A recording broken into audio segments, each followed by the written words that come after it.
권성동 의원 구속됐습니다. 불체포 특권 포기하겠다라고 자신 있는 모습 보였지만 결국 법원이 영장을 발부한 겁니다.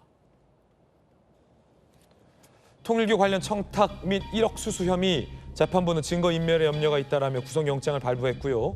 권성동 의원은 이재명 정권과 민주당의 정치 탄압 첫 번째 신호탄이다라고 주장했습니다. 권성동 의원 얘기 들어보시죠. 권성동 좀 빨리 수사하라! 통일교에 돈 받았냐? 통일교에서 돈 받았냐고!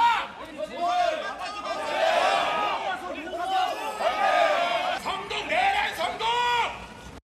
참담한 심정입니다. 문재인 정권 때의 검찰 탄압 수사가 생각이 납니다. 무리한 수사, 부실한 구속영장 청구, 그리고 정치 권력과의 이해관계가 얽혀 있다는 점에서 문재인 검찰이나 이재명 특검은 동일합니다.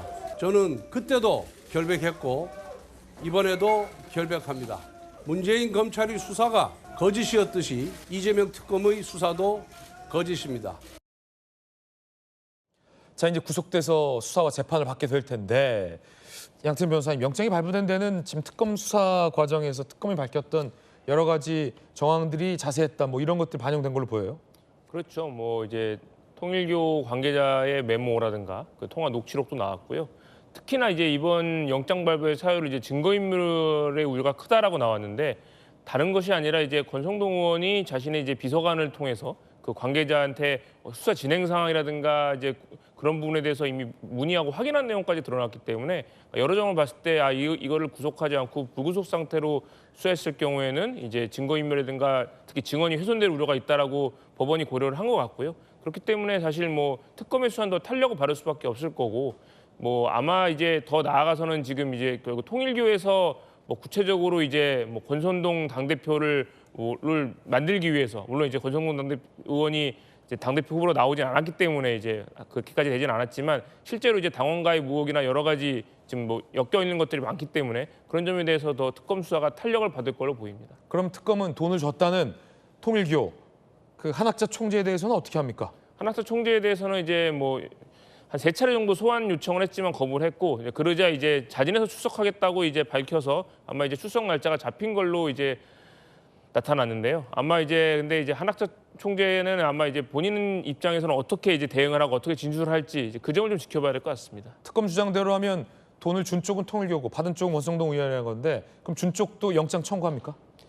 그러니까 이제 원칙대로라면은 청구를 아마 하는 게 맞을 텐데, 다만 이제 뭐 아무래도 이제 종교인이라는 좀 특수한 문제도 있고, 또 어쨌든 한학자 총재가 나이가 또 고령인 점, 아마 그런 것들을 고려를 해서 우선은 이제 불구속 상태에서 수사를 할 것 같고요. 근데 만약 뭐 한학자 총재 측에서는 아마 이제 본인은 몰랐다는 식으로 아마 주장을 하고 있는 걸로 보이는데, 그 점에 대해서 얼만큼 특검이 신빙성을 갖고 믿을지 그걸 좀 지켜봐야 될 것 같습니다. 자, 그렇군요. 김주영 의원님, 이거는 만약에 재판한 결과 돈을 받았다는 사실이 드러나면 이건 권성동 의원이 적극적으로 돈을 받지 않았다는 것을 반박해야 할 상황이고요. 돈을 받고도 받지 않았다라고 거짓말했다면 재판 과정에서 드러날 일입니다. 그렇습니다. 그러니까 권성동 의원은 뭐 매우 참담하고 나는 떳떳하다, 받은 적 없다, 내가 그렇게 돈 받을 만큼 바보 아니다, 이제 이런 취지로 본인의 심경을 토로를 했는데, 더군다나 이제 계속해서 얘기하고 있는 게 문재인 정부에서도 똑같은 상황에서 영장은 기각됐었고 나 재판에서 대법까지 무죄 받은 거 아니냐라는 얘기를 계속하고 있지만, 그때 당시 영장이 기각됐던 것은 혐의는 있지만 검찰이 가지고 있는 증거가 조금 불충분하다라는 그런 이유였던 거거든요. 그래서 영장이 기각됐던 건데, 이제 이번에는 구속 사유가 특검이 가지고 있는 확보한 증거가 너무 많았고 촘촘했던 것 같아요.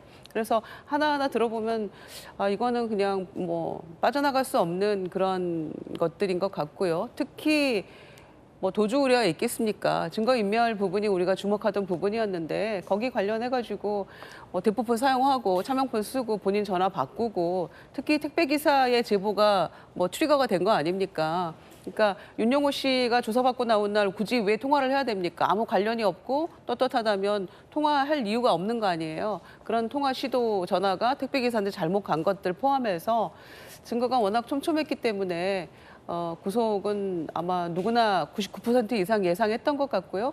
한학자 총재가 지금 3번 거부하다가 체포영장을 청구를 할까 말까 하고 있는 그 상황에서 오늘 자진해서 출석하겠다고 하고 지금 출석을 했잖아요. 네. 그러니까 권성동 의원의 구속 사유 이거에 대해서 지금 구속이 된 상황이니까 이쪽에서 어떻게 지금 변호인들과 함께 입장 정리를 했는지가 오히려 이제 주목받아야 될 관건이 되고 있는 것 같아요.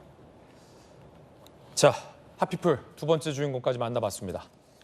조금 전 한학자 통일교 총재가 특검에 출석한 모습도 영상으로 들어왔습니다. 부축을 받으면서 들어오는 모습 전해드립니다.